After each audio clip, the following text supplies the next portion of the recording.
खासदार श्री रवींद्र पाटील चव्हाण यांच्या तक्रारीची पोलीस अधीक्षकांनी घेतली दखल। नांदेड लोकसभा आघाडीचे मतदारसंघातील खासदार श्री रवींद्र पाटील चव्हाण यांच्या बाबतीत सोशल मीडियावर खोडसाळ आणि राजकीय दिशाभूल करणारी पोस्ट व्हायरल करून जिल्ह्यातील राजकीय वातावरण दूषित करणाऱ्यांवर चौकशी करून कारवाई करण्यासाठी खासदार श्री रवींद्र चव्हाण यांनी लेखी पत्राद्वारे तक्रार दिली असता त्याची दखल पोलीस अधीक्षक श्री अविनाश कुमार यांनी घेतली असून आता असा खोडसाळपणा करणाऱ्या मुख्य सूत्रधारकांना लवकरच समोर आणू असं कळविले आहे।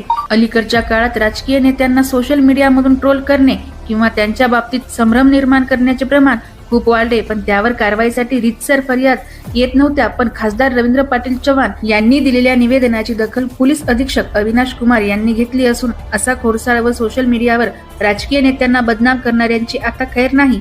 लवकरच याचा तपास घेऊन आरोपींवर कारवाई करू असे नांदेड जिल्हा पोलीस अधीक्षक अविनाश कुमार यांच्याकडून कळविण्यात आले आहे।